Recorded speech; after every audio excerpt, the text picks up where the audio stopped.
Hello, it's Big Cheds. I'm back with another chapter of My Battles with Cancer, a candid patient and caregiver's memoir. I'm a cancer survivor, and I was a caregiver for my mother when she had cancer.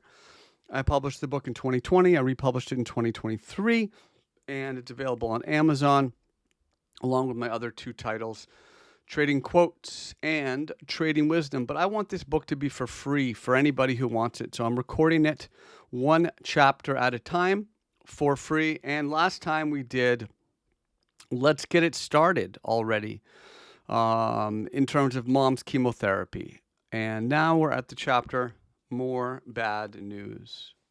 More bad news.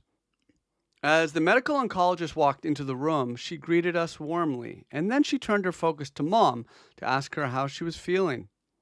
Once the formalities were out of the way, the doctor got right down to business, announcing that it was time to discuss the results of Mom's chest CT scan.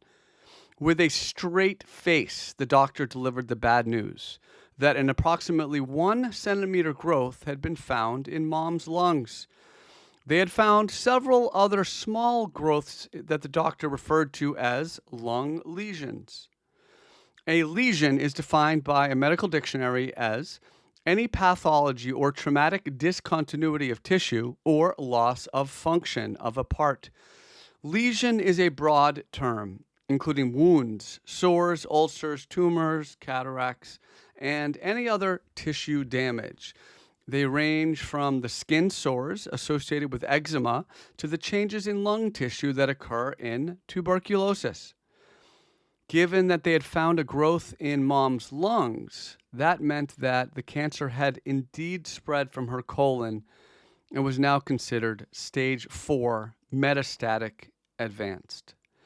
Metastatic or metastasis, as defined by the Merriam-Webster dictionary, change of position, state, or form, and the spread of disease-producing agency, such as cancer cells, from the initial or primary site of disease to another part of the body.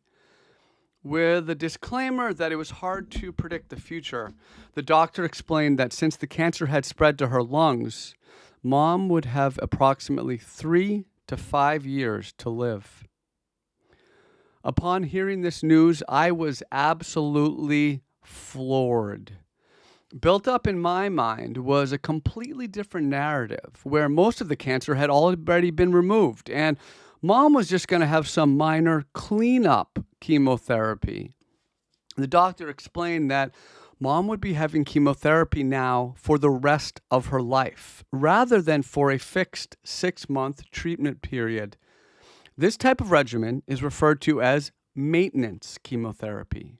According to Wise Geek, sometimes the doctor recommends continuing with a low level of more chemotherapy drugs for some time after the cancer goes into remission.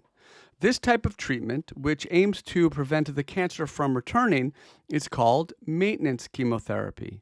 Though Mom's cancer was not in remission, this was another type of maintenance chemotherapy where they were aiming to slow the growth of the cancer as they could not stop it.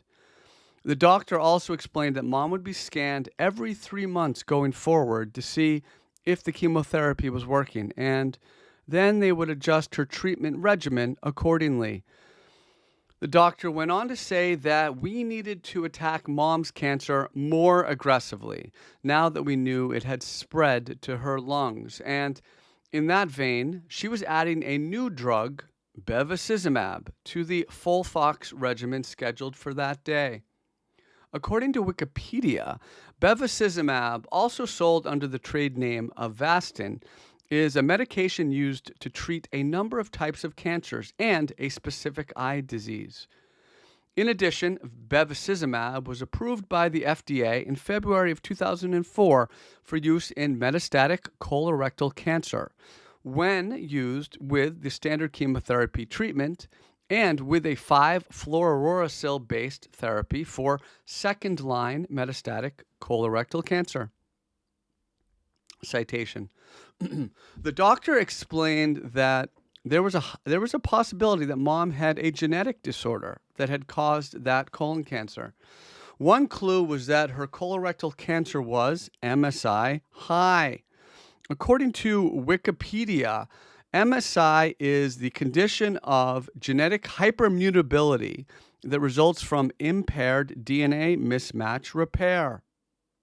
The presence of MSI represents phenotypic evidence that MMR is not functioning properly.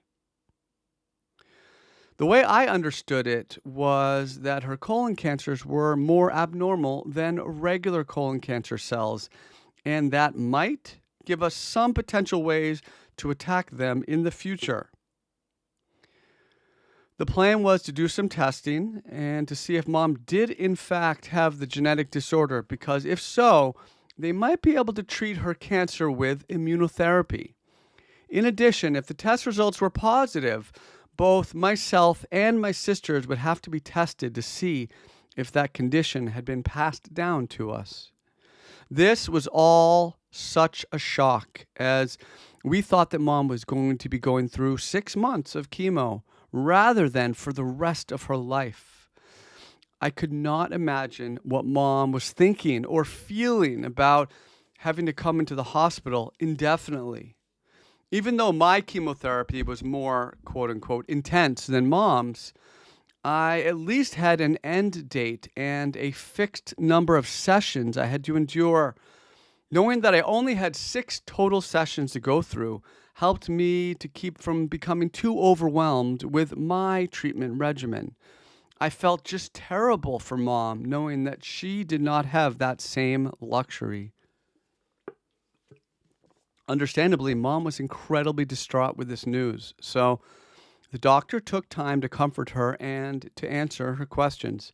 Eventually, mom composed herself enough to continue with the appointment.